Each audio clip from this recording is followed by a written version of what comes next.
Hi dears, എല്ലാവർക്കും എന്തൊക്കെയുണ്ട് വിശേഷം? എല്ലാവർക്കും സുഖമല്ലേ? അപ്പം എല്ലാവരും സുഖമായിട്ടിരിക്കുന്നു എന്ന് വിശ്വസിക്കുന്നു. അപ്പോൾ ഇന്ന് നമ്മുടെ ഗേൾസ് ട്രിപ്പിൻ്റെ പാർട്ട് 2 ആയിട്ടോ. അപ്പോൾ നമ്മൾ ആഗ്രയിലാണുള്ളത്. ആഗ്രയിൽ നിന്ന് നമ്മൾ ഡൽഹിയിലേക്ക് പോവുകയാണ്. അപ്പോൾ രാവിലെ ഒരു 3 മണിയൊക്കെ കഴിഞ്ഞപ്പോഴത്തേക്കും നമ്മൾ എഴുന്നേറ്റു. 5 മണിക്കാണ് നമ്മുടെ ട്രെയിൻ. ഇവിടെ നിന്ന് ആകെ 2 കിലോമീറ്ററേ ഉള്ളൂ ആഗ്ര റെയിൽവേ സ്റ്റേഷനിലേക്ക്. എങ്കിലും രാവിലെ തന്നെ എഴുന്നേറ്റു. എന്തെങ്കിലും ഓട്ടോ കിട്ടാനുള്ള താമസമൊക്കെ ഉണ്ടെന്നുണ്ടെങ്കിൽ നമുക്ക് ഡിലേ ആവണ്ടല്ലോ. അപ്പോൾ എഴുന്നേറ്റ പാടെ ഞങ്ങൾ കോഫി കുടിച്ചിട്ട് പിന്നെ ഇതാ മേക്കപ്പ് ഒക്കെ ചെയ്യുന്നുണ്ട്. ഇവിടെ പോയാലും പിന്നെ ഞങ്ങൾ മേക്കപ്പിന് വേണ്ടിയിട്ട് ഒരു 1/4 മണിക്കൂർ കളയും. 3 ആളും ഒരുങ്ങി ഇറങ്ങിയപ്പോൾ തന്നെ ഒരു സമയം എടുത്തു. അപ്പോൾ എല്ലാ സ്ഥലത്തെ ഔട്ട്ഫിറ്റ് ഞങ്ങൾ ഓൾറെഡി പ്ലാൻ ചെയ്തിട്ടുണ്ടായിരുന്നു കേട്ടോ. അപ്പോൾ ഞാനും ശ്രീയും ഓൾറെഡി സ്ലീവ്ലെസ് ആയിട്ടുള്ള ഇങ്ങനത്തെ ടോപ്പാണ് ഇടാമെന്ന് പറഞ്ഞിരുന്നത്. അപ്പോൾ ഞങ്ങൾ അങ്ങനത്തെ ആണ് കേട്ടോ. രോഹു പിന്നെ ചിറകുള്ള ഒരു കൈയുള്ള ഒരു ഡ്രസ്സ് എടുത്തു. അങ്ങനെ 3 ആളും ഇങ്ങനത്തെ ടോപ്പും ജീൻസും ആയിരുന്നു. അങ്ങനെ എല്ലാ സ്ഥലത്തും ഓൾമോസ്റ്റ് ഞങ്ങൾ കോംബോ പിടിച്ചിട്ടാട്ടോ പോയത്. വലിയധികം പൈസ മുടക്കിയിട്ടൊന്നും വാങ്ങിയിട്ടല്ല, പക്ഷെ ഞങ്ങളുടെ കയ്യിലുള്ള സാധനങ്ങളൊക്കെയാണ് ഞങ്ങൾ എടുത്തത്. ഇത് ഞാൻ മുന്നേ സർപ്ലസിൽ നിന്ന് വാങ്ങിയ ടോപ്പാട്ടോ. 100 രൂപ പോലും ആയിട്ടില്ല. പക്ഷേ നല്ല രസമുണ്ടായിരുന്നു ഇട്ട് കഴിഞ്ഞപ്പം. ഇങ്ങനെ സർപ്ലസിലൊക്കെ പോകുന്ന സമയത്ത് ഇങ്ങനത്തെ നല്ല ടോപ്പൊക്കെ കിട്ടുകയാണെങ്കിൽ ഞാൻ വാങ്ങിച്ചു വെക്കും. അങ്ങനെ നമ്മൾ ആ റൂം ചെക്കൗട്ട് ചെയ്തതിന് ശേഷം താഴെ വന്നപ്പോൾ തന്നെ അവിടെ ഓട്ടോ ഉണ്ടായിരുന്നു കേട്ടോ. അപ്പോൾ റേറ്റൊക്കെ ചോദിച്ചപ്പോൾ 100 രൂപ എന്തോ പറഞ്ഞു. അങ്ങനെ നമ്മൾ അങ്ങോട്ട് പോകുന്നുണ്ട്. ഇവിടെയൊക്കെ പിന്നെ 100 രൂപയ്ക്ക് അവിടെ കൊണ്ടുവിടാന്ന് പറയുന്നത് തന്നെ വലിയ കാര്യമാണ്. അതിലും കത്തി റേറ്റ് ആട്ടോ എല്ലാവരും പറഞ്ഞ. റെയിൽവേ സ്റ്റേഷൻ ഇങ്ങോട്ടും അത് 300 രൂപയ്ക്കായിരുന്നു. അങ്ങനെ ഒരു 4:30 ആകാറായപ്പോൾ തന്നെ അവിടെ നമ്മൾ ഇറങ്ങിയിട്ടുണ്ടായിരുന്നു. 5:15 കഴിയുമ്പോഴാണ് കേട്ടോ ട്രെയിന്. പിന്നെ നമ്മൾ എല്ലാ സ്ഥലത്തേക്കും ഒരുവിധം നേരത്തെ ഇറങ്ങാറുണ്ട്. ശരിക്കും ഞങ്ങളുടെ പ്ലാൻ മണാലി മാത്രമായിരുന്നു കേട്ടോ. അതിനുശേഷം ഞങ്ങൾ പിന്നെ ആഗ്ര പ്ലാൻ ചെയ്തു. അതിനുശേഷം ഡൽഹിയിൽ ഒരു ദിവസം എക്സ്പ്ലോർ ചെയ്യാൻ പ്ലാൻ ചെയ്തു. അങ്ങനെ എല്ലാം പ്ലാൻ ചെയ്ത് കണക്ക് കൂട്ടിയാണ് വന്നിരിക്കുന്നത്. അപ്പോൾ ഏതെങ്കിലും സ്ഥലത്ത് എന്തെങ്കിലുമൊക്കെ ഒരു പൊട്ടത്തരം കാണിച്ചു കഴിഞ്ഞാൽ പിന്നെ മൊത്തത്തിൽ നമ്മുടെ പ്ലാൻ തെറ്റിപ്പോവും. അതുകൊണ്ട് ഒരു മിസ്റ്റേക്കും ഇല്ലാണ്ട് മാക്സിമം നമ്മൾ അവിടെ എത്താൻ വേണ്ടിയിട്ടാണ് നോക്കിയത്. അതുകൊണ്ട് എല്ലാ സ്ഥലത്തും നമ്മൾ നേരത്തെ തന്നെ എത്തിയിട്ടുണ്ടായിരുന്നു. പിന്നെ ആഗ്ര റെയിൽവേ സ്റ്റേഷനിൽ ഇങ്ങനൊരു ഗുണമുണ്ട് കേട്ടോ. നമുക്ക് സ്റ്റെപ്പൊന്നും കയറണ്ട. ഈ ഒരു സംഭവം ഉള്ളതുകൊണ്ട് ഉരുട്ടിക്കൊണ്ട് നടക്കാം. ബാക്കിയുള്ള മിക്ക റെയിൽവേ സ്റ്റേഷനിലും ഫുൾ സ്റ്റെപ്പായിരുന്നു. ചില സ്ഥലങ്ങളിൽ പിന്നെ നമുക്ക് ലിഫ്റ്റ് ഉണ്ടെങ്കിലും ഭയങ്കര തിരക്കായിരിക്കും. അപ്പോൾ പിന്നെ നമ്മൾ സ്റ്റെപ്പ് കയറി പോകാമെന്ന് വിചാരിക്കും. അങ്ങനെ നമ്മൾ ചെന്നൊരു 10 മിനിറ്റ് കഴിഞ്ഞപ്പോൾ തന്നെ ട്രെയിൻ വന്നു. ട്രെയിനിലെ തിരക്കെന്നൊക്കെ പറഞ്ഞു കഴിഞ്ഞാൽ അമ്മാതിരി തിരക്കായിരുന്നു കിട്ടും. അങ്ങോട്ട് കയറാനായിട്ട് ഞങ്ങൾക്ക് പറ്റുന്നുണ്ടായിരുന്നില്ല. അപ്പോൾ ഞങ്ങൾ കയറിയത് ഭോപ്പാൽ എക്സ്പ്രസ് എന്ന് പറയുന്ന ട്രെയിനിലായിരുന്നു. ഒട്ടും വൃത്തിയുണ്ടായിരുന്നില്ല. പിന്നെ ഫുൾ പാൻപരാഗ് ടീംസും ആയിരുന്നു. അറിയാമല്ലോ. അതുകൊണ്ട് പിന്നെ ഞങ്ങൾ കയറിയ പാടെ മാസ്ക് വെച്ചു. ഞാൻ അങ്ങോട്ട് കയറി പോകുമ്പോൾ നോക്കുമ്പോൾ ഒരു ചേച്ചിയും കുഞ്ഞും ഒരു അമ്മൂമ്മയും കൂടി ഇറങ്ങേണ്ട സ്റ്റോപ്പിൽ ഇറങ്ങാൻ പറ്റാണ്ട് അതിനകത്ത് സ്റ്റക്കായിപ്പോയി. അവരെന്നിട്ട് റണ്ണിങ് ട്രെയിനിൽ അങ്ങോട്ട് വാതിക്കലേക്ക് പോകുമായിരുന്നു.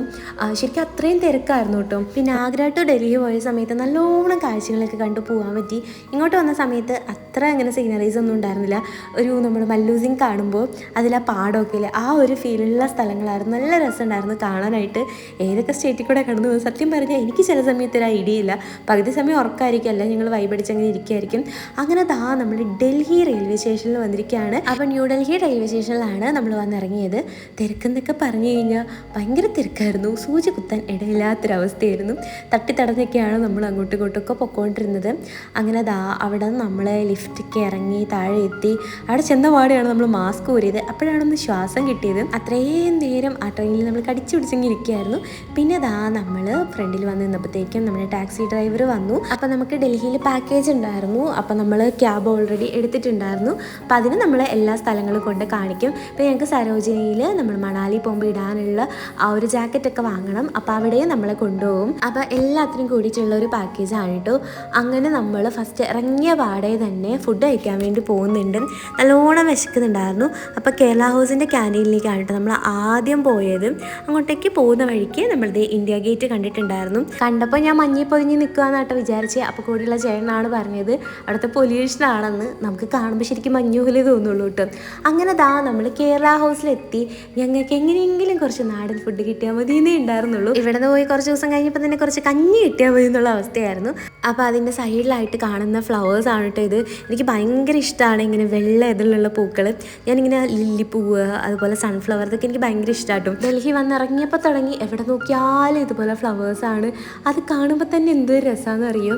എങ്ങനെയാണ് ഇവിടെ ഇങ്ങനെ ഫ്ലവേഴ്സ് ഉണ്ടായി നിൽക്കണതെന്ന് എനിക്ക് ഭയങ്കര അത്ഭുതം തോന്നും. മേ ബി ഇവിടുത്തെ കാലാവസ്ഥയുടെ ഞാൻ തോന്നുന്നു കേട്ടോ. ഒരു തണുപ്പും മഞ്ഞും ഒക്കെ ഉള്ളൊരു നല്ലൊരു കാലാവസ്ഥ. അപ്പോൾ ബ്രേക്ക്ഫാസ്റ്റിന് ദോശയായിരുന്നു കേട്ടോ. നമ്മളിങ്ങനെ സെൽഫ് സെർവ് ചെയ്യണം. അപ്പം ദോശയും അതുപോലെ സാമ്പാറും ചമ്മന്തിയും പിന്നെ മറ്റേ തക്കാളി ചട്നിയിൽ ആ സംഭവം ഉണ്ടായിരുന്നു. അടിപൊളിയായിരുന്നു. എൻ്റെ പൊന്നോ 3-4 ദിവസം കൂടി വേറെ ഫുഡൊന്നും ഇങ്ങനത്തെ കഴിക്കാതെ ഇത് കഴിച്ച് കഴിഞ്ഞപ്പോൾ ആ ഒരു ഫീൽ ഉണ്ടല്ലോ. നമ്മൾ ട്രെയിനിലൊക്കെ ഇരുന്ന് ബ്രേക്ക്ഫാസ്റ്റിന് ബ്രെഡൊക്കെ ആയിരുന്നു കഴിച്ചുകൊണ്ടിരുന്നത്, ബ്രെഡും ഫ്രൂട്ട്സും അങ്ങനെയൊക്കെ. പിന്നെ നേരത്തെ തുടങ്ങി ഇങ്ങനെ ദോശയൊക്കെ കഴിച്ച് ശീലിച്ചതുകൊണ്ടായിരിക്കാം പെട്ടെന്ന് നമുക്കതൊരു ബുദ്ധിമുട്ട് വരുന്നത്. പിന്നെ ബ്രേക്ക്ഫാസ്റ്റിന് കോംപ്ലിമെൻ്ററി ആയിട്ട് ചായ ഉണ്ടായിരുന്നു കേട്ടോ. ഞാൻ കുറേ നേരമായിട്ട് ചായ ഉണ്ടെന്ന് അവർ പറഞ്ഞിട്ടുണ്ടായിരുന്നു, പക്ഷെ ചായ വരുന്നില്ല എന്ന് കണ്ടു കഴിഞ്ഞപ്പോഴാണ് സെർവ് ചെയ്തെടുക്കണമെന്ന് മനസ്സിലായത്. അങ്ങനെ ഫുഡൊക്കെ കഴിച്ചിട്ട് നമ്മളിതാ കറങ്ങാൻ വേണ്ടിയിട്ട് പോവുകയാണ്. അങ്ങനെ ഇനി നമ്മൾ ഓരോരോ പ്ലേസ് ആയിട്ട് എക്സ്പ്ലോർ ചെയ്യാൻ വേണ്ടി പോവുകയാണ് കേട്ടോ. അപ്പോൾ ഡൽഹി പാക്കേജിൽ 3-4 പ്ലേസസ് ഉണ്ട്, ഇവിടുത്തെ ഫേമസ് ആയിട്ടുള്ള പ്ലേസസ്. അപ്പോൾ ഫസ്റ്റ് തന്നെ നമ്മളിത് ഇന്ത്യ ഗേറ്റിലാണ് കേട്ടോ പോയത്. അതങ്ങ് ദൂരേന്ന് കണ്ടപ്പോൾ തന്നെ എന്തൊരു രസമായിരുന്നു കാണാനായിട്ട്. അവിടെ ഇറങ്ങിയപ്പോൾ ഭയങ്കര കാറ്റും ആ ഒരു കാലാവസ്ഥ എനിക്ക് ഭയങ്കര ഇഷ്ടമായിട്ടും. സ്ത്രീക്കൊന്നും വെയിൽ ഒട്ടും ഇഷ്ടമല്ല, പക്ഷേ എനിക്ക് ഈ ഒരു വെയിൽ ഇഷ്ടമാണ്. ആ ഒരു കാറ്റിൻ്റെ കൂടെയുള്ള ഒരു ലൈറ്റായിട്ടുള്ളൊരു വെയിലില്ലേ, നല്ലോണം ടാൻ അടിച്ചിട്ടുണ്ടായിരുന്നു, എങ്കിൽ പോലും ആ ഒരു ഫീൽ ഉണ്ടല്ലോ അത് ഭയങ്കര രസമാണ്. അന്നേരം നല്ലോണം മുടിയൊക്കെ കാട്ടി ഞാനിങ്ങനെ നടന്നു. പിന്നെ ടാൻ അടിച്ചപ്പോഴാണ് കുറച്ച് വിഷമം വന്നത്. ബട്ട് നല്ലോണം എൻജോയ് ചെയ്തു കേട്ടോ. ഇങ്ങനെയൊക്കെ എൻ്റെ ലൈഫിൽ ഈ ഒരു സ്ഥലങ്ങളൊക്കെ കാണാൻ പറ്റുമെന്ന് പോലും ഞാൻ വിചാരിച്ചിട്ടുണ്ടായിരുന്നല്ല. പിന്നെ ഞാനും രോഗം കൂടെ ഓട്ടപ്പിടുത്തം, കളി, ചിരി, അങ്ങനെ അവിടുത്തെ നാട്ടുകാരെ കൊണ്ട് 10 പറയിക്കാതെ ഞങ്ങൾക്കൊരു സമാധാനം ഉണ്ടായിരുന്നില്ല. അങ്ങനെ ചുമ്മാ ഞങ്ങൾ അവിടെ കിടന്ന് കളിയായിരുന്നു. ഞങ്ങൾ വേറൊരു മെയിൻ ഗേറ്റിൽ കൂടെ ആയിട്ട് പോയത്, കുറച്ച് ദൂരം അങ്ങോട്ട് നടക്കാനുണ്ടായിരുന്നു. അപ്പുറത്തായിട്ടാണ് നമ്മൾ പോയി ഇറങ്ങിയത്. അതുവഴി ഒരു താഴെ കൂടെ പോകുന്നൊരു വഴി ഉണ്ടായിരുന്നു, പക്ഷെ നമുക്കറിയത്തില്ലാത്തതുകൊണ്ട് നമ്മൾ ഇപ്പുറത്തൂടെ കറങ്ങി ചുറ്റി ഈ വഴി അങ്ങ് കയറി വന്നു. അപ്പോൾ ആ ഒരു വഴിയായിട്ട് നമ്മൾ തിരിച്ച് പിന്നെ ഇറങ്ങിയത്. അങ്ങനെ നമ്മളങ്ങനെ ഇന്ത്യ ഗേറ്റിൻ്റെ അവിടെ എത്തി. ഒത്തിരി ദൂരം കുറച്ച് ഉള്ളിലേക്ക് നടക്കാൻ കിട്ടും. ബാക്കി സ്ഥലങ്ങളെ കമ്പയർ ചെയ്യുമ്പോൾ ഇവിടെയാണ് നമുക്ക് കുറച്ച് നടക്കാനുണ്ടായിരുന്നത്. ഇവിടെ ആയിട്ടൊരു വെള്ളച്ചാട്ടം ഉണ്ടായിരുന്നു. അവിടെ വന്ന് പിന്നെ കുറച്ച് വീഡിയോ എടുക്കലും ഇംപ്രഷനൊക്കെ ആയിട്ട് അവിടെ കുറേ നേരം നിന്നു. പിന്നെ നമ്മൾ ആ ഒരു ഇന്ത്യ ഗേറ്റിൻ്റെ കൂടെ നടക്കുന്നുണ്ട്. അതിലേക്ക് പോകുന്ന വഴിക്ക് പിന്നെ ഫുൾ ഫ്ലവേഴ്സ് വിരിഞ്ഞിട്ടുണ്ടായിരുന്നു കേട്ടോ. ഇങ്ങനെ കണ്ടിട്ട് പോലും ഇല്ലാത്ത ഫ്ലവേഴ്സ്. എങ്ങനെയാണ് ഇത്രയും ഫ്ലവേഴ്സ് ഉണ്ടാവുന്നത് എനിക്ക് എത്ര ആലോചിച്ചിട്ട് മനസ്സിലാവുന്നില്ല. എന്തൊരു രസമാണെന്നറിയോ. ശരിക്കും നമുക്കിങ്ങനെ പൂക്കളൊക്കെ ഇഷ്ടമുള്ളവർക്ക് ഭയങ്കര ഒരു നല്ല കാഴ്ച തന്നെയാണത്. അങ്ങനെ നമ്മൾ അതിന് ഫ്രണ്ടിൽ കൂടെ കുറേ നേരം നടന്നു, കുറേ റീലൊക്കെ എടുത്തു. മെയിനായിട്ട് നമ്മുടെ ഉദ്ദേശം അതൊക്കെ തന്നെയുള്ളൂ. കുറച്ച് ഷോർട്ട് വീഡിയോസ് എടുക്കുക, ഫോട്ടോസ് എടുക്കുക, കുറച്ച് മെമ്മറീസ് ഉണ്ടാക്കുക, അതൊക്കെ തന്നെ. അങ്ങനെ കുറച്ച് നേരം അവിടെ എക്സ്പ്ലോർ ചെയ്തിട്ട് നമ്മൾ തിരിച്ച് വണ്ടിയിലേക്ക് കയറാൻ വേണ്ടി പോവുകയാണ്. എല്ലാ സ്ഥലത്തും നമ്മൾ മാക്സിമം ഒരു 1/2 hour അത്രയൊക്കെ തന്നെ സ്പെൻഡ് ചെയ്തിട്ടുണ്ടായിരുന്നു കേട്ടോ. അങ്ങോട്ടും ഇങ്ങോട്ടും നടക്കാൻ കുറേ സമയം നമുക്ക് വേണ്ടി വരുമല്ലോ. അങ്ങനെ കുറേ സമയം പോകും. അപ്പോൾ ഇത് ആ ഒരു അടിയിൽ കൂടെയുള്ള ആ ഒരു വഴിയാണ് കേട്ടോ. ആ ഒരു വഴി കൂടെ നമ്മൾ അപ്പുറത്ത് ഇരുന്നാൽ നമുക്ക് റോഡിലേക്ക് വേഗം ഇറങ്ങാം. അപ്പം അങ്ങോട്ട് ഇപ്പം നമ്മൾ വഴി തെറ്റി മറ്റേ വഴി അങ്ങ് പോയതാണ്. അങ്ങനെ അവിടെ നിന്ന് നമ്മൾ നമ്മുടെ അടുത്ത ലൊക്കേഷനിൽ എത്തിയിരിക്കുകയാണ് കേട്ടോ. ഇത് ഇന്ദിരാഗാന്ധി മ്യൂസിയം ആണ് കേട്ടോ. അപ്പോൾ അതിനുള്ളിലായിട്ട് കുറേ സംഭവങ്ങളൊക്കെ കാണാനുണ്ട്. പിന്നെ നമ്മളെത്ര എക്സൈറ്റ് ചെയ്യിപ്പിക്കുന്ന ഒരു സ്ഥലമൊന്നുമല്ല, എങ്കിൽ പോലും നമ്മൾ വഞ്ചത് വിസിറ്റ് ചെയ്യുന്ന അടിപൊളിയാണ് കേട്ടോ. അപ്പോൾ ഇന്ദിരാഗാന്ധി യൂസ് ചെയ്ത കുറേ സാധനങ്ങളും അതുപോലെ തന്നെ കുറേ ഫോട്ടോസ്, പഴയ നമ്മൾ കണ്ടിട്ട് പോലും ഇല്ലാത്ത ഒരുപാട് പിക്സൊക്കെ ഉണ്ട്.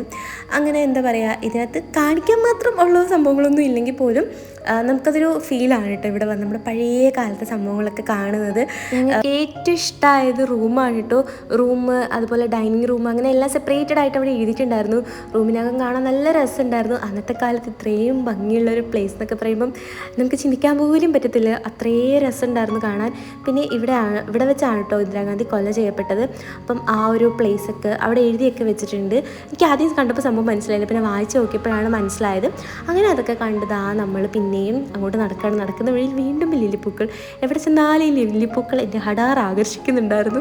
ഞാൻ കുറേ നേരം അതിങ്ങനെ നോക്കി നിൽക്കും. എന്തോ രസമാണ്. പിന്നെ നമ്മൾ പറിക്കാൻ അങ്ങനെയൊന്നും ചെയ്യൊന്നുമില്ല, ജസ്റ്റ് ഇങ്ങനെ എല്ലാം വീഡിയോസൊക്കെ എടുത്തതേ ഉള്ളൂ. അപ്പം ഇറങ്ങി വന്നപ്പോഴാണ് ശരിക്കും ഞങ്ങൾ ഈ ഇന്ദിരാഗാന്ധി മെമ്മോറിയൽ എന്നുള്ള സംഭവം കണ്ടത്. പിന്നെ അവിടെ നിന്ന് 10 പ്രഹസനം കാണിച്ചില്ലെങ്കിൽ ഞങ്ങൾക്ക് സമാധാനം ആവില്ല. അപ്പോൾ ആൾക്കാരൊക്കെ ഒരുപാട് പോകുന്നുണ്ടായിരുന്നു. അപ്പോൾ അവർ പോയി കഴിഞ്ഞിട്ട് കാണിക്കാം എന്ന് വിചാരിച്ച് ഞങ്ങളവിടെ നിൽക്കുന്നതാണ്. എല്ലാ സ്ഥലത്തും മാക്സിമം പറ്റണ രീതിയിൽ 10 പട്ടിഷോ കാണിച്ച് 10 ഫോട്ടോ ഒക്കെ എടുത്തിട്ടാണ് ഞങ്ങൾ പിന്നെ പോകുന്നത്.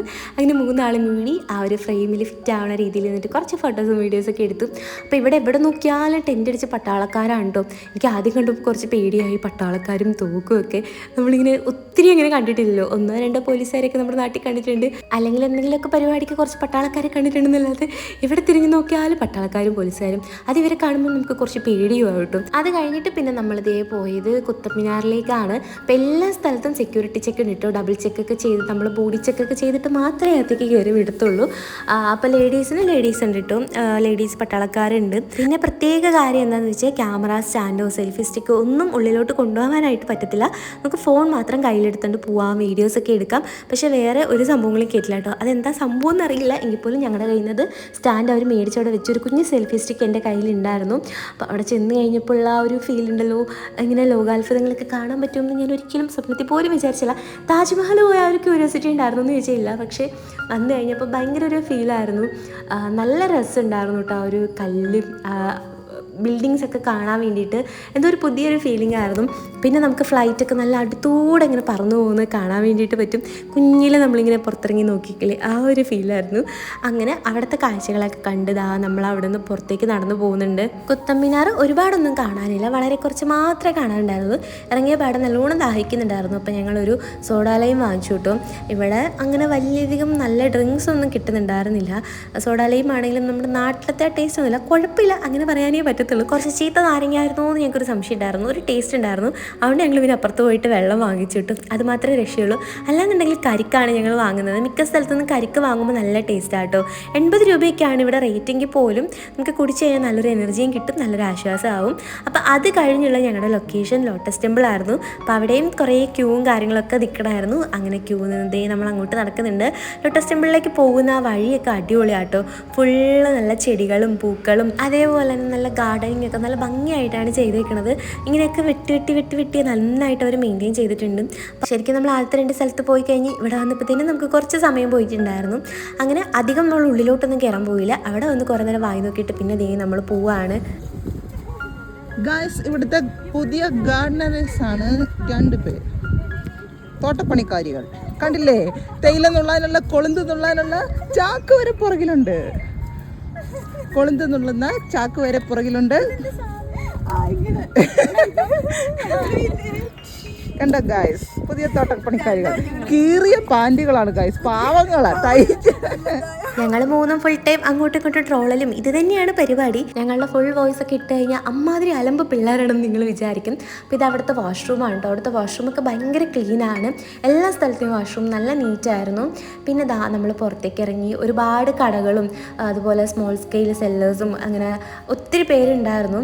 അപ്പോൾ എല്ലാ സ്ഥലത്തും പോയി കഴിഞ്ഞാൽ ഇതുപോലത്തെ ഫ്രിഡ്ജിൽ വെക്കാൻ പറ്റുന്ന മാഗ്നറ്റ് കിട്ടും. പിന്നെ പുറത്തായിട്ട് തന്നെ കരിക്കുണ്ടായിരുന്നു. കരിക്ക് എവിടെ കണ്ടാലും പിന്നെ ഞങ്ങൾ ചാടി വീഴും. 80 രൂപയ്ക്ക് ആണെങ്കിൽ പോലും നമുക്കത് കുടിക്കുമ്പോൾ വല്ലാത്തൊരു ആശ്വാസമായിട്ടും. പ്രത്യേകിച്ച് നമ്മൾക്ക് ഇവിടെ വന്നിട്ട് ഒരുപാട് അങ്ങനെ വേറെ ഫുഡൊന്നും വാങ്ങിച്ച് കഴിക്കാൻ പറ്റില്ലല്ലോ. നമുക്കിനി മണാലി പോയിട്ട് തിരിച്ച് വരണമല്ലോ. അപ്പോൾ അതുവരെ നമ്മുടെ വയറ് കേടാക്കാതിരിക്കണം. അതുകൊണ്ട് മാക്സിമം ഞങ്ങൾ ഒരുപാട് അങ്ങനെ ട്രൈ ചെയ്യാനൊന്നും പോയില്ല. സ്ട്രീറ്റ് ഫുഡൊന്നും ട്രൈ ചെയ്യാതെ മാക്സിമം ഞങ്ങൾ ഷോപ്പിൽ നിന്നൊക്കെയാണ് കഴിച്ചത്. പിന്നെ ഇത് അവിടുത്തെ കടകളാണ് കേട്ടോ. എന്തൊരു കളക്ഷൻ എന്ന് പറയുക, പ്രത്യേകിച്ച് ബാഗിനും എല്ലാം കണ്ടിട്ട് കൊതിയായിട്ട് വയ്യായിരുന്നു. പിന്നെ ഈ ഒരു മിറർ ഞാൻ കുറേ നാളായിട്ട് വാങ്ങണമെന്ന് വിചാരിച്ചിട്ട് അവിടെ 100 രൂപ ഉണ്ടായിരുന്നുള്ളൂ. ഇങ്ങനെ നമുക്ക് പോക്കറ്റിലിടുന്ന പോക്കറ്റ് കണ്ണാടി ഇല്ലേ അങ്ങനത്തത്. അപ്പോൾ ശ്രീയുടെ കയ്യിൽ ഒരെണ്ണം ഉണ്ടായിരുന്നു. അത് കണ്ടപ്പോൾ മുതൽ എനിക്ക് ഭയങ്കര ആഗ്രഹമായിരുന്നു. ഞാൻ അവിടെ ചെന്നപ്പോൾ 100 രൂപ ഉണ്ടായിരുന്നുള്ളൂ എന്ന് പറഞ്ഞിട്ട് അത് വാങ്ങി. നാട്ടിൽ നിന്ന് അതിനെന്തോ 240 രൂപ അങ്ങനെ എങ്ങാണ്ട് കൊടുത്ത് ശ്രീ വാങ്ങിയതാട്ടോ. നല്ല രസം ഉണ്ടായിരുന്നു അതിൻ്റെ ഒരു ഡിസൈനും സംഭവമൊക്കെ കാണാൻ. ഒത്തിരി കളക്ഷൻ ആയിരുന്നു. ഏതെടുക്കണമെന്നായിരുന്നു എൻ്റെ കൺഫ്യൂഷൻ. എനിക്കത് ഭയങ്കര ഇഷ്ടമായി. അപ്പോൾ അതും വാങ്ങി. പിന്നെ നമ്മൾ അടുത്ത ലൊക്കേഷനിലേക്ക് പോകുന്നുണ്ട്. പോകുന്ന വഴിക്ക് നമ്മുടെ ഇന്ത്യൻ ഫ്ലാഗൊക്കെ അവിടെ ഉണ്ടായിരുന്നു. അതൊക്കെ കാണുമ്പോൾ ഭയങ്കര ഫീലാട്ടോ. നമ്മളിങ്ങനെ സ്വാതന്ത്ര്യദിനത്തിനൊക്കെ അല്ലാണ്ട് അങ്ങനെ വലിയധികം കണ്ടിട്ടില്ലല്ലോ. അപ്പോൾ അങ്ങനെയൊക്കെ കണ്ടപ്പോഴത്തേക്കും ഒരു ഹാപ്പിനെസ് തോന്നി. ശരിക്കും ഡൽഹി വന്ന് പെട്ടപ്പോൾ വേറെ ഏതോ സ്ഥലത്ത് വന്ന് പെട്ടൊരു ഫീലായിരുന്നു. പിന്നെ ഞങ്ങൾ ഫുഡ് കഴിക്കാൻ പോകുന്നുണ്ട്. അങ്ങനെ നമ്മളൊരു മലയാളി ഹോട്ടലിലേക്കാണ് പോകുന്നത്. ഇവിടെ വന്നിട്ട് സത്യം പറഞ്ഞു കഴിഞ്ഞാൽ നമ്മൾ വേറെ ഒന്നും എക്സ്പ്ലോർ ചെയ്തില്ല. ശരിക്കും നമ്മൾ അങ്ങനെ എക്സ്പ്ലോർ ചെയ്യണം എന്നാണ്. പിന്നെ ഞങ്ങൾ വിചാരിച്ച് മണാലി പോയിട്ട് തിരിച്ച് വന്നിട്ട് ഞങ്ങൾ ഡൽഹിയിൽ വരുന്നുണ്ടല്ലോ. അപ്പം അന്ന് എക്സ്പ്ലോർ ചെയ്യാമെന്ന് വിചാരിച്ചു. അതുകൊണ്ടാണ് നമ്മൾ പിന്നെ വേറെ ട്രൈ ചെയ്യാൻ പോവാത്തത്. അപ്പോൾ ഇവിടുത്തെ ആനീസ് കിച്ചണിലാണ് കേട്ടോ നമ്മൾ വന്നത്. നല്ല ഒരു ഊണാണ് കഴിച്ചത്. അത് കഴിച്ച് കഴിഞ്ഞപ്പോൾ തന്നെ വല്ലാത്തൊരു തൃപ്തിയായിരുന്നു.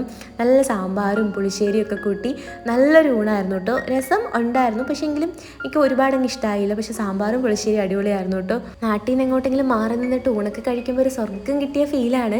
അവിടെ ചെന്ന് കഴിഞ്ഞാൽ ഫുള്ള് പരിപ്പ് കറിയും അങ്ങനത്തെ കറികളൊക്കെയാണ്. നമുക്കതത്ര പറ്റൂലല്ലോ. എനിക്ക് ഭയങ്കരമായിട്ട് വയറുവേദന ഉണ്ടായിരുന്നു. ആ വിശേഷങ്ങളൊക്കെ പിന്നെ പറയാം കേട്ടോ. കുറേ പറയാനുണ്ട്. നമ്മൾ മണാലി വ്ളോഗിൽ അത് ഇൻക്ലൂഡ് ചെയ്യാം. ഫുഡ് കഴിച്ചിട്ട് എനിക്ക് കിട്ടിയ പണിയാണ് ഞാൻ പറയാൻ പോകുന്നത്. അതുകൊണ്ട് ഇങ്ങനത്തെ മലയാളി ഹോട്ടലിൽ നിന്ന് കഴിച്ചതാണ് ഞങ്ങൾക്ക് കുറച്ചുകൂടി സമാധാനമായത്. പിന്നെ നമ്മൾ ഫുഡും കഴിച്ചിട്ട് അവിടെ നിന്ന് ഇറങ്ങി കുറച്ച് ഫ്രൂട്ട്സ് ഒക്കെ വാങ്ങാമെന്ന് വിചാരിച്ചു. അപ്പോൾ നമ്മൾ അങ്ങോട്ട് പോകുന്ന വഴിക്ക് കഴിക്കാമല്ലോ. മണാലി ചെന്നിട്ട് ഫുഡ് എങ്ങനെയായിരിക്കും അവിടുത്തെ സിറ്റുവേഷൻ ഒന്നും വലിയ കാര്യമായിട്ട് അറിയില്ല. റേറ്റൊക്കെ ഭയങ്കര കൂടുതലാണെന്ന് ഓൾറെഡി കേട്ടിട്ടുണ്ട്. അതുകൊണ്ട് കയ്യിൽ കിട്ടിയ ആപ്പിൾ പോലെ എന്തോ ഒരു ഫ്രൂട്ടും അങ്ങ് വാങ്ങി. 200 രൂപ മറ്റെന്തായിരുന്നു. അപ്പോൾ അതും വാങ്ങിയതേ നമ്മൾ അടുത്ത ലൊക്കേഷൻ പിടിക്കാൻ പോവുകയാണ്. നമ്മൾ ശരിക്കും ട്രിപ്പിൽ ഏറ്റവും കൂടുതൽ ക്യാഷ് പൊട്ടിച്ചത് വെള്ളം വാങ്ങിയിട്ടാണെന്ന് എനിക്ക് തോന്നുന്നു. ട്രെയിനിൽ വന്ന സമയത്തും അത്യാവശ്യം നല്ലോണം വെള്ളം ഞങ്ങൾക്ക് വേണ്ടി വന്നിട്ടുണ്ടായിരുന്നു. എസിലാണെങ്കിൽ നല്ലോണം ദാഹിക്കും കേട്ടോ. അതുപോലെ അവിടെ ചെന്നിട്ടാണെങ്കിലും ഇറങ്ങി നടക്കുന്ന വഴിയിലൊക്കെ ആണെങ്കിലും ഭയങ്കര ദാഹമായിരുന്നു. അപ്പോൾ വലിയ ചൂടൊന്നും ഇല്ലാന്നുണ്ടെങ്കിലും നമുക്ക് നല്ലോണം ദാഹിക്കും. പിന്നത്തെ നമ്മുടെ നെക്സ്റ്റ് ലൊക്കേഷൻ സരോജിനിയാണ്. അപ്പോൾ നമ്മൾ സരോജിനി മാർക്കറ്റിലേക്ക് പൊയ്ക്കൊണ്ടിരിക്കുകയാണ് കേട്ടോ. അപ്പോൾ ഇത് ഇവിടുത്തെ ഇലക്ട്രിക് ബസ്സാണ്. അപ്പോൾ ഈ ഒരു ബസ്സിൽ നമുക്ക് സിറ്റിക്കുള്ളിൽ എവിടെ വേണമെങ്കിലും ട്രാവൽ ചെയ്യാം. അതുപോലെ തന്നെ ഡൽഹി മെട്രോ നല്ല ചീപ്പ് റേറ്റ് ആണ് കേട്ടോ. കൊച്ചിയിലെ പോലെ നമുക്ക് അത്ര എളുപ്പമല്ല മനസ്സിലാക്കി വരാൻ. എന്തോ ബ്ലൂ ലൈനും റെഡ് ലൈനും ഒക്കെ ഉണ്ടെന്നൊക്കെ പറയുന്ന കേൾക്കാം. പക്ഷേ എങ്കിൽ പോലും നമുക്ക് കുറച്ച് സമയം എടുത്ത് മനസ്സിലാക്കി കഴിഞ്ഞാൽ ട്രാവൽ ചെയ്യാൻ പറ്റും. അതുപോലെ പബ്ലിക് ട്രാൻസ്പോർട്ട് നല്ല റേറ്റ് കുറവാണ്. പിന്നെ നമ്മൾ ക്യാബ് ബുക്ക് ചെയ്തെന്ന് പറഞ്ഞാൽ നമുക്ക് ഒരുപാട് പെട്ടിയും സാധനങ്ങളുണ്ടായിരുന്നു. കിട്ടുന്ന കുറച്ച് സമയം നമുക്ക് മാക്സിമം സ്ഥലങ്ങൾ എക്സ്പ്ലോർ ചെയ്യാമെന്ന് വിചാരിച്ചിട്ടാണ്. പിന്നെ എല്ലാ സ്ഥലത്തും കാണാൻ പറ്റുന്ന ഒരു കാഴ്ചയായിട്ട് ഇതുപോലെ പ്രാവുകൾ ഇങ്ങനെ കൂട്ടം കൂടി ഇരുന്ന് ഫുഡ് കഴിക്കുന്നതും അവിടെ ഇവിടെ ആയിട്ട് പറന്ന് നടക്കുന്നതൊക്കെ ഇവിടെ വന്നപ്പം ഇതൊക്കെ എനിക്കൊരു പുതിയ എക്സ്പീരിയൻസ് ആയിരുന്നു. നമ്മൾ ഒരുപാട് അങ്ങനെ കണ്ടിട്ടില്ലാത്തതുകൊണ്ടാണ് ഇതൊക്കെ ഭയങ്കര കൗതുകമായിട്ട് കാണുന്നത്. അങ്ങനെ നമ്മൾ സരോജിനി മാർക്കറ്റിൻ്റെ ഒരു ഗേറ്റ് നമ്പറിലെത്തിയും. ഇതിന് പല ഗേറ്റ് ഉണ്ട് കേട്ടോ. അപ്പോൾ നമ്മൾ അങ്ങോട്ട് കയറിയത് ഈ ഒരു ഗേറ്റ് വഴിയാണ്. അപ്പോൾ ചെല്ലുന്ന പാടെ തന്നെ ഒരുപാട് ഓഫേഴ്സും കാര്യങ്ങളൊക്കെ കാണാൻ വേണ്ടി പറ്റും. നമ്മൾ മാക്സിമം ഈ കയറുന്ന സ്ഥലത്ത് നോക്കാണ്ട് കുറച്ചുകൂടെ ഉള്ളിലോട്ട് പോകുമ്പം നമുക്ക് ഒരുപാട് കളക്ഷൻസ് കൂടുതലായിട്ട് കാണാൻ വേണ്ടി പറ്റും കേട്ടോ. പിന്നെ നമ്മൾ സരോജിനിയിൽ ഒരുപാട് അങ്ങനെ ഷോപ്പിംഗ് ചെയ്യാനൊന്നും വന്നല്ല, ജാക്കറ്റ് മാത്രമേ വാങ്ങുന്നുള്ളൂ. പിന്നെ നമ്മൾ മണാലിയിലേക്കൊക്കെ പോകുന്ന സമയത്ത് നമുക്ക് തെർമലിൻ്റെ ഒക്കെ ആവശ്യമുണ്ടല്ലോ. അപ്പോൾ അതൊക്കെ ഇവിടെ റേറ്റ് കുറവിൽ കിട്ടും കേട്ടോ. ഒരുപാട് ക്രോഷറ്റ് ടോപ്സ് ഉണ്ട്. എനിക്ക് അവിടെയാണ് എൻ്റെ കണ്ണ് മുഴുവൻ ഉണ്ടായിരുന്നത്. ക്രോഷറ്റ് ടോപ്പ് കണ്ടു കഴിഞ്ഞാൽ എനിക്ക് ഭ്രാന്താണ്. പിന്നെ അതിപ്പോഴേ വാങ്ങിച്ച് ബഡ്ജറ്റ് പൊട്ടിക്കണ്ടെന്ന് വിചാരിച്ച് ഞങ്ങൾ പോയി ജാക്കറ്റിൻ്റെയൊക്കെ റേറ്റ് നോക്കി. ചെല്ലുന്ന പാട് അവർ 650 രൂപ 700 രൂപയ്ക്കാണ് പറയുന്നത്. പിന്നെ നമ്മൾക്ക് വേണ്ടാന്നൊക്കെ പറയുമ്പോഴത്തേക്കും കുറച്ച് 250 കൊണ്ട് പറയും കേട്ടോ. നല്ലോണം റേറ്റ് കയറ്റിയാണ് അവർ പറയുന്നത്. നമുക്കത് കഴിഞ്ഞ് ഇങ്ങനെ ഭയങ്കരമായിട്ട് എടുപ്പിക്കാൻ നോക്കുന്നുണ്ടായിരുന്നു. നമ്മൾ എടുത്ത് പിടിച്ചപ്പോൾ തന്നെ പാക്ക് ചെയ്യാം, ഓണർ അകത്തില്ല, ഓണർ കണ്ട റേറ്റ് കുറച്ച് എല്ലാം എന്ന് പറഞ്ഞ് ഞങ്ങളെ കൊണ്ട് എടുപ്പിക്കാൻ നോക്കി. പക്ഷേ ഞങ്ങൾ അവിടെ നിന്ന് വാങ്ങിയില്ല. അവരൊരുപാട് കൺവിൻസ് ചെയ്യാൻ നോക്കും. എല്ലാ ഷോപ്പിലും അങ്ങനെയാണ് കേട്ടോ. അപ്പോൾ നമുക്ക് ആവശ്യമുള്ള സാധനങ്ങൾ മാത്രം നമ്മൾ മാക്സിമം വാങ്ങിയാൽ മതിയല്ലോ. അങ്ങനെ നമുക്ക് വേണ്ട ഷോർട്ട് ജാക്കറ്റ് ആയിരുന്നു നമ്മൾ നോക്കിയത്. അങ്ങനെ 3 ആളും ജാക്കറ്റ് വാങ്ങിച്ചിട്ട് നമ്മൾ അവിടെ നിന്ന് നെക്സ്റ്റ് ലൊക്കേഷനിലേക്ക് പോവുകയാണ്. ഇനിയിപ്പം ഒരുപാടൊന്നും നമുക്കങ്ങനെ പോകാനുള്ള സമയമില്ല കേട്ടോ. സരോജിനിയിൽ നമ്മൾ ജാക്കറ്റ് തപ്പി നടന്ന് തന്നെ കുറേ സമയം പോയിട്ടുണ്ടായിരുന്നു. അപ്പോൾ അവിടെ നമ്മൾ നെക്സ്റ്റ് പിന്നെ പോയത് രാജ്ഘട്ടിലാണ് കേട്ടോ. ആകപ്പാടെപ്പെട്ട ഹിസ്റ്ററി പഠിച്ചപ്പോൾ മാത്രമേ ഈ ഒരു സംഭവത്തെക്കുറിച്ചൊക്കെ കേട്ടിട്ടുള്ളൂ. അപ്പോൾ അവിടെയൊക്കെ വന്നു കഴിഞ്ഞപ്പോഴത്തേക്കും അതൊരു വല്ലാത്ത ഫീലായിരുന്നു. രാജ്ഘട്ട് ഭയങ്കര പീസ്ഫുള്ളായിട്ടുള്ള ഒരു പ്ലേസാണ് കേട്ടോ. അവിടെ ബാക്ക്ഗ്രൗണ്ടിൽ നമുക്ക് ഗാന്ധിജിയുടെ പാട്ടും കാര്യങ്ങളും ഒക്കെ ഇങ്ങനെ കേൾക്കാൻ വേണ്ടിയിട്ട് പറ്റും. അപ്പം നമുക്ക് അങ്ങോട്ടേക്ക് ചെരുപ്പൊന്നും ഇടാൻ പറ്റത്തില്ല. ചെരുപ്പിടാണ്ട് നമ്മൾ ഷൂ അവിടെ ഊരി വെക്കണം. തിരിച്ച് വരുമ്പോഴത്തേനും നമുക്ക് ആ ടോക്കൺ കൊടുത്തു കഴിഞ്ഞാൽ ചെരുപ്പ് വരും. അവിടെ പോയി ജസ്റ്റ് നമ്മൾ കണ്ടു. അവിടെ ഒന്നും വേറെ അധികം ടൈം സ്പെൻഡ് ചെയ്യാനില്ല കേട്ടോ. ഇപ്പോൾ പുറത്തേക്ക് വന്നപ്പം ഒരുപാട് കടകളും കാര്യങ്ങളും ഒക്കെ ഉണ്ടായിരുന്നു. അപ്പം അത് കഴിഞ്ഞ് നമ്മൾ പിന്നെ പോയത് റെഡ് ഫോർട്ടിലേക്കാണ് കേട്ടോ. റെഡ് ഫോർട്ട് ശരിക്കും പറഞ്ഞു കഴിഞ്ഞാൽ ഒരു ബ്രഹ്മാണ്ഡൻ സംഭവമായിരുന്നു. കണ്ടിട്ടും തീരുന്നില്ല, നടന്നിട്ടും തീരുന്നില്ല എന്നുള്ളൊരവസ്ഥയായിരുന്നു കേട്ടോ. ഇത്രയും വലുതാണെന്ന് എനിക്കറിയാൻ പാടില്ലായിരുന്നു. ശരിക്കും പറഞ്ഞു കഴിഞ്ഞാൽ അതിന് ഫ്രണ്ടിൽ നിന്നുള്ളൊരു ഫോട്ടോ ഞാൻ ചെറുപ്പത്തിൽ എപ്പോഴോ ഹിസ്റ്ററി ബുക്കിൽ കണ്ടിട്ടുണ്ട്. പക്ഷേ ഇത് ഇത്രയും വലുതെന്നറിയില്ല. നടന്ന് ഞങ്ങളുടെ കാല് കഴിഞ്ഞു, മടുത്തു. ലാസ്റ്റ് ഇതൊന്നും കാണാനുള്ള മൈൻഡേ ഉണ്ടായിരുന്നില്ല.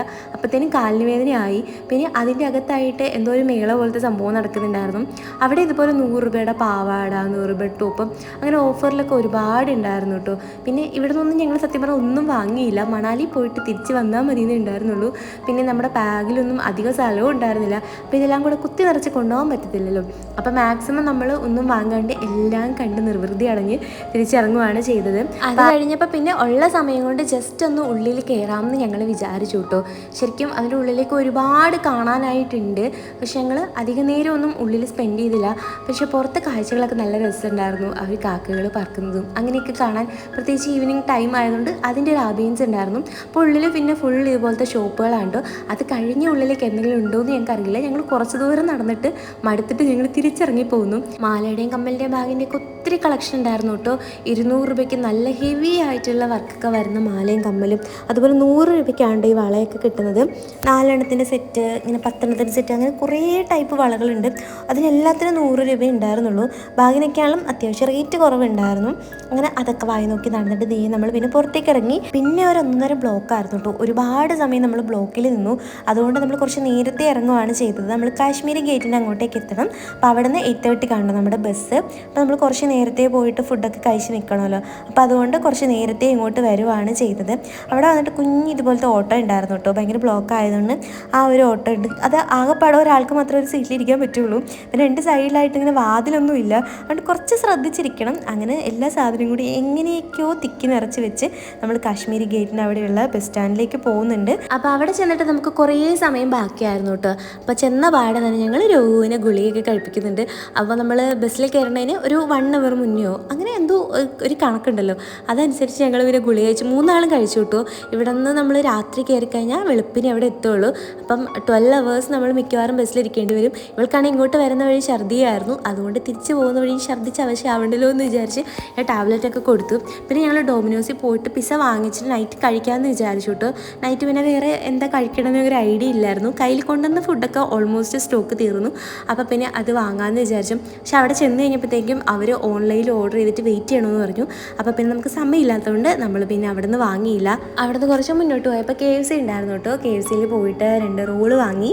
അങ്ങനെ അത് വെച്ച് അഡ്ജസ്റ്റ് ചെയ്യാമെന്ന് വിചാരിച്ചു. രോഹിന് പിന്നെ അങ്ങനത്തെ ഫുഡ് അധികം പറ്റത്തില്ലാത്തതുകൊണ്ട് അവൾക്ക് പിന്നെ നമ്മൾ വേറെ ഫുഡ് വാങ്ങിച്ച് കൊടുത്തിട്ടുണ്ടായിരുന്നു. അങ്ങനെ കുറേ നേരം വെയിറ്റ് ചെയ്തപ്പോഴത്തേക്കും പെട്ടെന്ന് തന്നെ സാധനം കിട്ടി. അങ്ങനെ നമ്മൾ ബസ് വരുന്നതിന് മുന്നേ തന്നെ നമ്മൾ ആ ഒരു ബസ് സ്റ്റാൻഡിലേക്ക് പോവുകയാണ്. കുറച്ച് ഇവിടെ നിന്ന് പോകാനുണ്ടായിരുന്നു അപ്പുറത്തേക്ക്. ശരിക്കും ഞങ്ങൾക്ക് ആദ്യമേ മനസ്സിലായില്ല കേട്ടോ. ഞങ്ങൾ വേറൊരു സ്ഥലത്തായിരുന്നു പോയി നിന്നത്. പിന്നെ ഇങ്ങോട്ടേക്ക് കുറേ നടന്നാണ് എത്തിയത്. ആദ്യം ഇങ്ങനെ വന്നു കഴിഞ്ഞപ്പോൾ ഞങ്ങൾക്ക് മനസ്സിലായില്ല. കുറേ ടെൻഷൻ അടിച്ചു കേട്ടോ. എവിടാ എന്താ ഒന്നും മനസ്സിലാവാത്തൊരവസ്ഥയായിരുന്നു. ശരിക്കും പറഞ്ഞാൽ നല്ല എളുപ്പം കേട്ടോ. പക്ഷെ നമുക്ക് കുറച്ച് മനസ്സിലാക്കി എടുക്കാൻ ഉള്ളൊരു ബുദ്ധിമുട്ടാണ്. എങ്കിലും മനസ്സിലാക്കി കഴിഞ്ഞപ്പോഴത്തേനും പിന്നെ ഞങ്ങൾ അവിടെ പോയി നിന്നു. നമ്മൾ അവരെ വിളിച്ച് ചോദിച്ചപ്പം എവിടെയാണ് വന്ന് നിൽക്കേണ്ടതെന്നൊക്കെ പറഞ്ഞു തന്നു. അങ്ങനെ അവിടെ പോയി നിന്നു. അവിടെയുള്ളവർക്ക് ഹിന്ദി മാത്രമേ മനസ്സിലാവുള്ളൂ കേട്ടോ. നമ്മൾ കുറച്ച് ഹിന്ദിയൊക്കെ അറിയാമെങ്കിൽ മാത്രമേ നമുക്ക് കമ്മ്യൂണിക്കേറ്റ് ചെയ്യാൻ പറ്റത്തുള്ളൂ. അങ്ങനെ നമ്മൾ ബസ് കയറുന്ന സ്ഥലത്ത് പോയി നിന്നു. ഒരു അരമണിക്കൂർ തന്നെ ബസ് വന്നിട്ട് 8 മണിയായപ്പോൾ ഞങ്ങൾ വന്നു. 8:30 ഞങ്ങളുടെ ബസ് വന്നിട്ടൊരു 10-15 മിനിറ്റ് ആൾക്കാരൊക്കെ കയറ്റാനായിട്ട് നിർത്തിയിട്ടിട്ടുണ്ടായിരുന്നു. അപ്പോൾ നമ്മൾ സാധനം ഇതേപോലെ താഴെയായിട്ട് വെക്കുന്നുണ്ട്. അപ്പോൾ ഞങ്ങളുടെ പെട്ടി മാത്രം താഴെ വെച്ചു. ബാഗൊക്കെ പിന്നെ ഞങ്ങൾ കയ്യിൽ എടുക്കുകയാണ് ചെയ്തത്. അപ്പോൾ അതിനകത്ത് തന്നെ ഫുഡും സാധനങ്ങളും വെള്ളവും ഒക്കെ ഉണ്ടായിരുന്നു. പിന്നെ കയറിയ സമയത്ത് കുടിക്കാനുള്ള വെള്ളവും ഉണ്ടായിരുന്നു കേട്ടോ. ഇപ്പോൾ സെമി സ്ലീപ്പർ ബസ്സാണ്. നമുക്ക് ഫുള്ളി ഇങ്ങനെ കിടക്കാൻ പറ്റുന്നില്ലെങ്കിലും കുറച്ചിങ്ങനെ ചാരിക്കിടന്നൊക്കെ അങ്ങ് പോകാൻ പറ്റും. പക്ഷെ എന്നാലും അത്യാവശ്യം കംഫർട്ടായിരുന്നു കേട്ടോ. അത്ര കയറിയ സമയത്ത് തണുപ്പൊന്നും ഇല്ലായിരുന്നെങ്കിലും കുറച്ച് കഴിഞ്ഞപ്പോൾ പിന്നെ എനിക്ക് തണുക്കാൻ തുടങ്ങി. എന്നാൽ പിന്നെ ഞാൻ പിന്നെ ഓർത്തു ജാക്കറ്റ് എടുത്ത് അങ്ങ് ഇടാമെന്ന്.